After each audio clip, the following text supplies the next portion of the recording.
Imagine you're just sitting at your desk, sipping your morning coffee, and suddenly your wrist buzzes. Mm. You look down, and there's a glaring notification on your smartwatch that says, high heart rate detected. Oh, yeah, that instant jolt of panic. Right. Your pulse immediately quickens.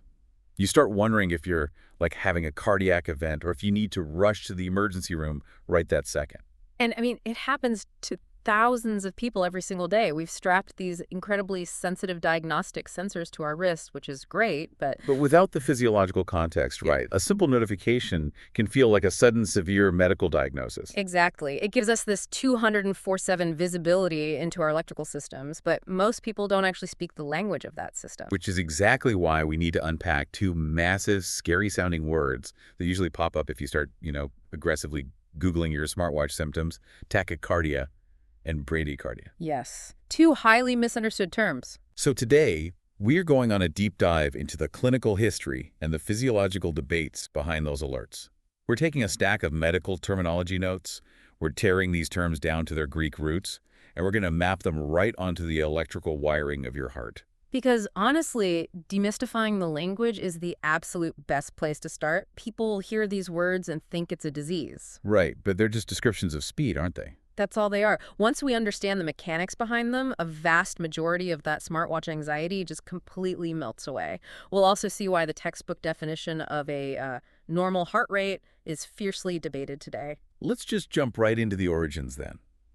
To understand why doctors use these intimidating words, we really have to look back at the 19th century. Yes, specifically to European clinical schools. French and German physicians were desperately trying to systematize medical vocabulary. They wanted a universal language, right? Yeah. So they built it using classical Greek and Latin roots. Precisely.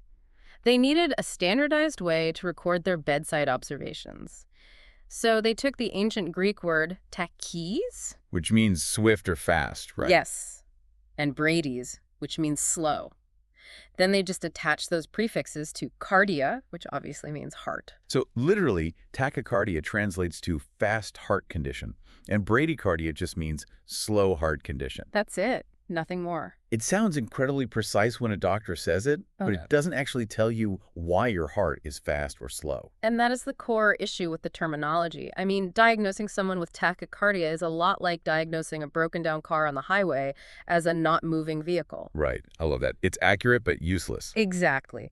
It describes the current state perfectly, but it gives you absolutely zero information about whether the engine is blown, if the fuel tank is empty, or if the driver just, put it in park. So to make those words actually useful, we have to map them onto the anatomy of the heart.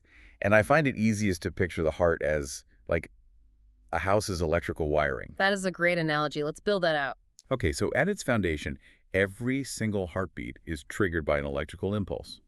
And that impulse starts in this very specific location called the sinoatrial node, the SA node. Right, the heart's natural pacemaker. It's this specialized cluster of cells sitting up in the upper right chamber. So the SA node is basically the main breaker box for the house.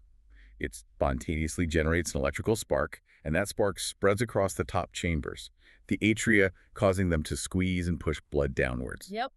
And then that electrical signal hits a mandatory pause at a secondary station, the atrioventricular node or the AV node. The AV node. Okay, so if the SA node is the main breaker box, the AV node is like the sub-panel in our house's wiring system. The subpanel. Perfect. And that pause at the subpanel is absolutely critical for the mechanics of the heart. Wait, why is a pause critical? You'd think you want the electricity to just flow instantly. Well, if the top chambers and the bottom chambers squeezed at the exact same time, the heart would just spasm. No blood would go anywhere. Oh, wow. Right, they just fight against each other. Exactly. The AV node delays the signal for just a fraction of a second, which gives the massive lower chambers the ventricles time to physically fill up with blood. And once they're full, the signal races down specialized fibers into like the basement of the house, triggering those ventricles to aggressively pump blood out to your lungs and your body. You've got it. So when your smartwatch gives you a beats per minute readout, it's really just measuring how often that impulse from the SA node successfully fires and triggers a full cycle every minute. So when doctors build out these complex medical terms, they're basically just writing a diagnostic report for the house's electrical inspection. They find the location of the issue, and they slap the speed suffix onto it. Precisely. So if a cardiologist notes sinus tachycardia, they're stating that the SA node, the main breaker box, is firing fast, but it's doing its normal job. Right. The pathway through the subpanel and into the basement is totally fine. The whole system is just cycling quickly. Exactly. And sinus bradycardia means the normal pacemaker is just firing slowly. But the diagnostic report gets a lot scarier if the short circuit happens somewhere else. Like, take supraventricular tachycardia, SVT. Right. Supra meaning above. So this is a fast rhythm originating somewhere above the ventricles. Yes. SVT often involves this tiny electrical short circuit loop in or right near that AV node subpanel. The signal essentially gets caught in a revolving door. Just sending rapid-fire impulses down to the basement. Exactly. It's extremely uncomfortably fast for the patient, but because it's still using the normal wiring pathways to get to the lower heart, it's generally less dangerous than a short circuit that actually starts in the basement. Which would be ventricular tachycardia, or VT. Mm-hmm. And that's the one that really terrifies emergency room doctors, right? Oh, absolutely. VT means the main pumping chambers have completely gone rogue. The fast rhythm is being generated right down within the ventricles themselves, bypassing the main breaker and the subpanel entirely. So they're firing so rapidly that they don't even have time to fill with blood between beats. Right. And it's incredibly dangerous because it can easily degrade into ventricular fibrillation, where the heart muscle just quivers chaotically and stops pumping blood altogether. Wow. And then on the flip side, you could have a slow diagnostic report, like an AV block. Yes. AV blocks are fascinating. The main breaker box, the SA node, might be firing perfectly fine, but the electrical signal is getting stalled or completely blocked at the subpanel. Right. The rate is slow not because the pacemaker is slow, but because the wire connecting the top of the house to the bottom has literally been cut. The intent is there, but the execution fails. That's a perfect way to summarize a conduction disorder. But here's something from the deep dive sources that completely change how I view this history. You mentioned these terms were formalized in the 19th century by French and German doctors. Yes, the classical terminology. But René Laennec didn't get the stethoscope until 1816. And that just let doctors listen to the mechanical lub-dub of the valves closing.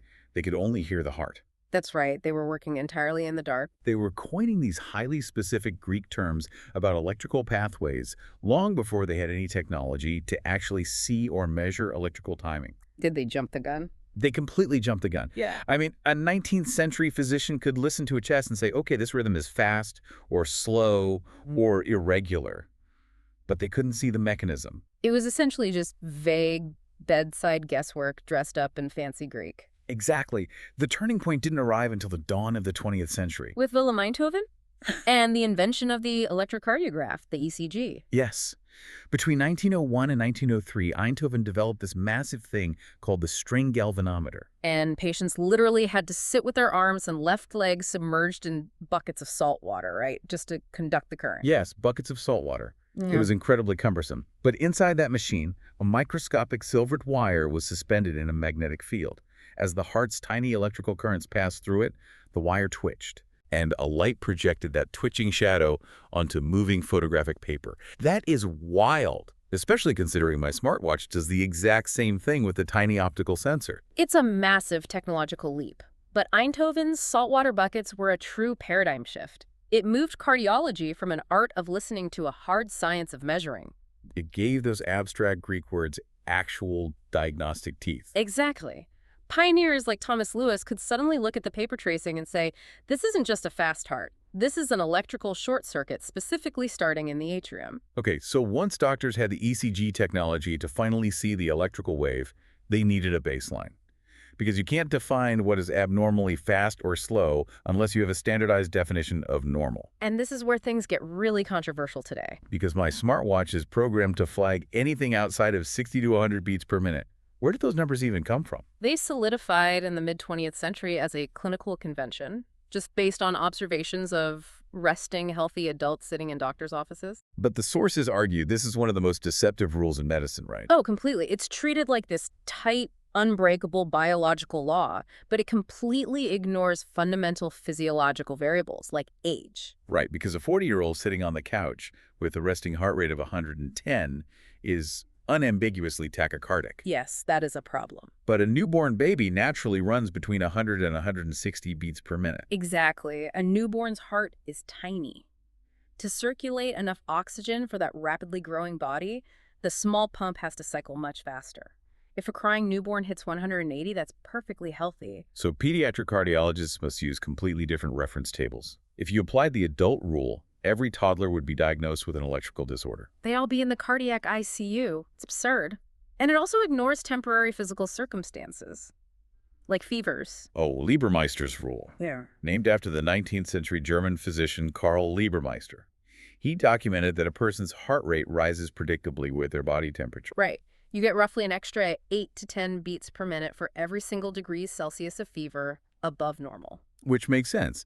When you have a fever of 39 degrees Celsius, around 102 Fahrenheit, your body is ramping up its metabolic rate to fight a pathogen. It needs more oxygen, more immune cells delivered quickly. If your heart rate cruises at 115 during that fever, your heart isn't malfunctioning. The SA node is responding perfectly to the chemical signals, asking for more flow. So if a doctor treated that fast heart rate as a disease and tried to slow it down, they'd actually be impairing your body's ability to fight the infection. Exactly. You're driving up a steep hill, you want the engine to rev. And it swings to the extreme on the slow side, too. Elite athletes completely break the smartwatch algorithms.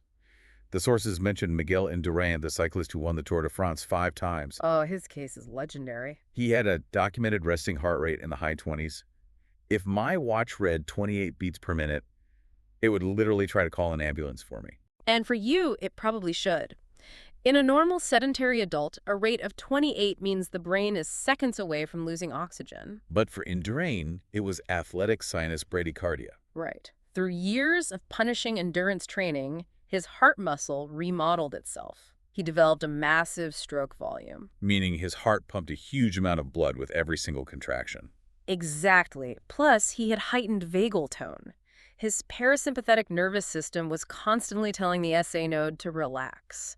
His heart only needed to beat 28 times a minute because each individual beat was incredibly efficient. So if dipping into the 50s is completely normal for active adults and athletes safely sit in the 30s, why hasn't the medical establishment officially updated the textbook rule to, like, 50 to 100? Well, medical inertia is incredibly strong. Updating textbook definitions requires global consensus, but modern cardiology is shifting. They increasingly view the 60 to 100 cutoff as a screening flag rather than a hard boundary of disease. It's just a prompt to look closer. Exactly. The rigid numbers we attach to the Greek words are actually far more contested than the words themselves. But then, how does a modern doctor actually distinguish between a healthy biological adaptation like athletic bradycardia and a genuine medical crisis, if the numbers alone are untrustworthy? They have to look for physiological context and symptoms. They have to distinguish that benign adaptation from something like sick sinus syndrome, where the SA node is physically degenerating. Wait, how do they tell the difference if the resting heart rate is, say, 45 in both the athlete and the sick patient? I look for chronotropic incompetence. Chronotropic incompetence, what is that? It's a condition where the heart might have a stable, slow rate at rest, but it completely fails to speed up when the body actually demands it. Because the pacemaker is broken or scarred? Often it's scarring or fibrosis in the SA node itself, yeah. Cellular machinery simply cannot respond to adrenaline anymore. So if the athlete runs up a flight of stairs, their heart rate climbs to 120, supplies oxygen, and recovers. But the sick patient? The sick patient runs up those same stairs, and their heart rate stubbornly stays at 60. Their muscles scream for oxygen, they become incredibly dizzy, and they collapse. Heart rate health isn't about a resting number on a screen, it's about dynamic responsiveness. It's back to the house wiring.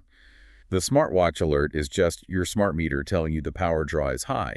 It doesn't tell you if the electrical panel's on fire or if you just turned on all your AC units on a hot day. That captures it perfectly. And the diagnostic puzzle gets even crazier when a completely different system in the body interferes with that wiring, like the terfenadine scare in the 90s. Right. Terfenadine, sold under the brand name Seldane. It was a blockbuster allergy medication. Millions of people took it, and it had absolutely nothing to do with the heart. Or so everyone thought. But researchers eventually realized that in some patients, especially if they mixed it with certain antibiotics or even grapefruit juice, the drug was blocking specific potassium channels in the heart muscle cells. And the sources said this prolongs something called the QT interval. In plain English, what exactly is a QT interval? Think of it as the electrical reset phase of the heartbeat. After the heart muscle contracts, the cells have to rapidly shuffle their sodium and potassium ions back to their starting positions before they can fire again. Oh, like reloading a spring. Exactly. Yeah. Seldanes slowed down that cellular reload, and when you stretch out that reset phase, some cells recover before others. It creates a chaotic electrical whirlpool in the ventricles. And that electrical whirlpool is what triggers torsades de pointes, right? Yes, which translates from French as twisting of the points. On an ECG, the electrical waveform literally looks like a ribbon twisting around an axis. Wow. It's a highly lethal form of ventricular tachycardia. It can easily degenerate into fatal fibrillation. The FDA forced Seldone off the market in 1998 because of it. Which proves that an electrical rate disturbance can be caused by a seemingly harmless pill just interfering with cellular chemistry. But we also see the opposite problem, right? Where the wiring is fine, the chemistry is fine, but the brain is sending the wrong instructions. Yes. And this brings us to PATS, postural orthostatic tachycardia syndrome. It's been making headlines everywhere recently. POTS is fascinating because it's a tachycardia, but the heart is essentially the innocent bystander. The defining feature is this excessive heart rate jump like 30 beats per minute or more simply from standing up. Exactly. Just to make sure I understand the mechanism. Yeah. Normally, when you stand up, gravity pulls your blood down. Yeah. Your blood vessels are supposed to constrict to push that blood back up to your brain, right? Right. But in POTS patients, that vascular constriction often fails. Or the autonomic nervous system just gets its wires crossed, blood pools in the lower extremities. And the brain senses the drop in blood flow and just completely panics. It dumps adrenaline into the system, screaming at the SA node to beat faster and faster to compensate for the poor circulation. So the heart is racing at 130 beats per minute, while the person is just standing in their kitchen making toast. The wiring is perfect, but the software running the vascular system is bugged. The clinical debate over POTS is intense right now. The research has massively accelerated, mostly because we've seen a huge surge of post-viral POTS cases following COVID-19 infections. Yeah, the virus seems to trigger a dysfunction in the autonomic nervous system, leading directly to these severe tachycardias. But when the electrical system truly does break down, when the hardware actually fails, the medical interventions we have today are miraculous. Like the case file of Arne Larsen from 1958. It perfectly highlights how we treat severe bradycardia today. Arne Larsen is an absolute legend in cardiology. He suffered from complete heart block. So his SA node, the main breaker, was firing perfectly. But the AV node subpanel was completely fried. Right. The electrical signal was entirely blocked from reaching his ventricles.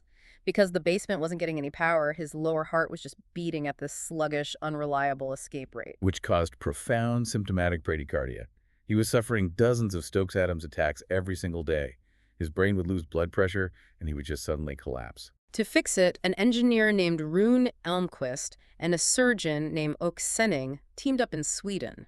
They implanted the world's very first fully implantable cardiac pacemaker into Larsen. They physically bypassed the broken subpanel with a synthetic wire to deliver a rhythmic shock. And the early tech was highly experimental. I mean, the first pacemaker failed after a few hours. Wow. Just a few hours. Yeah. The backup device lasted a few weeks. Over his lifetime, Larsen required more than 24 different pacemakers as the tech evolved, but he lived until 2001. He actually outlived both the engineer and the surgeon who saved his life. That is incredible. And the ultimate takeaway from Larsen's story is that they didn't put a pacemaker in him just because his heart rate was mathematically low on a chart. Exactly. They put it in him because he was fainting 20 times a day. You don't surgically implant a pacemaker into a Tour de France cyclist whose resting heart rate is 30 because he feels fine. Modern cardiology targets the underlying mechanism and the patient's lived experience, not just the low number on a diagnostic screen. Right. Which brings this entire journey full circle back to the technology on our wrists.